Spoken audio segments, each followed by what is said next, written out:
XXXTentacion performing in Miami, a year before his death this week. In a thread on the celebrity gossip site Oh No They Didn't, that unspooled Monday night, commenters reacted to the news of 20-year-old rapper XXXTentacion's murder. Earlier in the day, two gunmen shot the rapper dead after he visited a motorcycle dealership in Miami. Now, his death is being mourned in a manner perhaps peculiar to our current moment. Who fucking who, eulogized one commenter. Good, wailed another. LMAO, wow, Florida finally did something right, grieved a third. Yask, sobbed a fourth. So sad that all abusers don't get shot, wept yet another, referencing the domestic abuse charges on which X was awaiting trial at the time of his death. The flippant unconcerned, even joy, over the young man's death lay in stark contrast to the outpouring of grief from fans who actually found solace in the rapper's music. He was a part of a wave of hip-hop artists, 6ix9ine, Lil Pump, Lil Uzi Vert, Lil Yachty, Lil Peep, who died in November, aged 21, from a drug overdose, who made their bones on SoundCloud and built an enthusiastic following among the young and social media-obsessed. X's music, like many others in the SoundCloud rap scene, revolved around themes of depression, nihilism and desperate hedonism. Months after his first album debuted at #1 on the Billboard 200, X was on the radar of established and prolific rappers like Kendrick Lamar, J. Cole, A$AP Rocky and Kanye West. After news of his death came out, West went to Twitter to mourn. "Rest in peace," he wrote. "I never told you how much you inspired me when you were here. Thank you for existing. How do you mourn famous men who do bad things, and who have had bad things done to them in turn?" The starkly different reactions suggest we are no closer to reconciling such matters than we were before the Me Too movement began in earnest. But perhaps this question is a distraction, pulling our focus away from the deeper issue of why we have to ask it to begin with. XXXTentacion, according to numerous reports, was a deeply troubled man. He was also an abuser. It seems almost incongruous to refer to him as a man. Aged 20, seemingly racked with trauma, anger and insecurity, the rapper had barely stepped into adulthood. And yet, he had a long list of controversies, long enough for a full lifetime. His given name was Jose Dwayne Onfroy, and as much for his music, he was known for his history of sexual and physical assault allegations going back to 2015. The most heinous of these allegations came from an ex-girlfriend, whom he allegedly beat, strangled, threatened to kill and held against her will.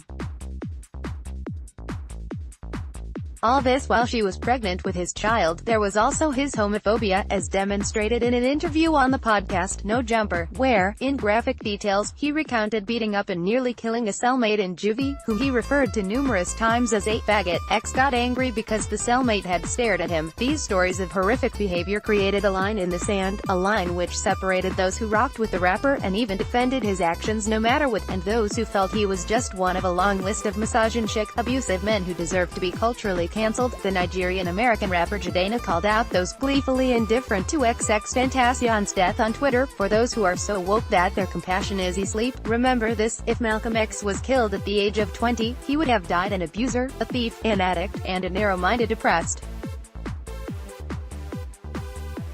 So, I believe in change for the young." Jadena, at Jadena, June 18, 2018. Prior to his death, the rapper had claimed a desire to do good, going so far as to announce plans to donate to domestic violence and rape prevention charity organizations, and yet his unmet potential to do good doesn't negate the bad he did. The changed man Jadena and others evoke did not exist. There's absolutely no way of knowing who the rapper might have become, whether he would have owned up to his terrible deeds, apologized for them and atoned for them. His legacy isn't hypothetical, it's concrete. XXXTentacion never fully held himself accountable for the abuse, and in doing so signaled to fans, followers and peers alike to do the same. The conflict over the legacy of these powerful public figures who fucked up is also about which memories are privileged over others. This conversation is as agonizing as it is necessary, and Me Too has ensured we will have many more such conversations in future. No longer are people content to let the humanity of victims be occluded by any posthumous celebration of the bad men's work.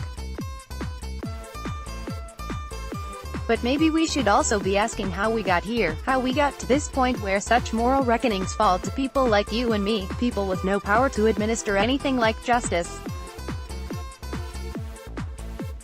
Down here it's all binaries and absolutes, black and white, right and wrong, cancelled, or not cancelled. These are the reactions of a society in which men are so rarely held accountable for their heinous actions that even a violent gun death is seen as a workable alternative to actual justice. A system that can't be counted on to litigate X's case properly doesn't exactly encourage moral nuance among the laity. People rejoice at the news of a homicide, perhaps because they feel like karma is doing something the justice system can't. A popular tweet shared not long after X's death: "Our Kelly next please, folded hands, dark skin tone, Moses Sumney, at Moses Sumney, June 18, 2018. Maybe you don't like this. Maybe you think this is an inhumane sentiment, expressed paradoxically in service of a humane wish for justice. But think of all the powerful people, in law enforcement, in the justice system, even in the music industry, who had to punt on the question of R. Kelly's morality for this judgment to be rendered.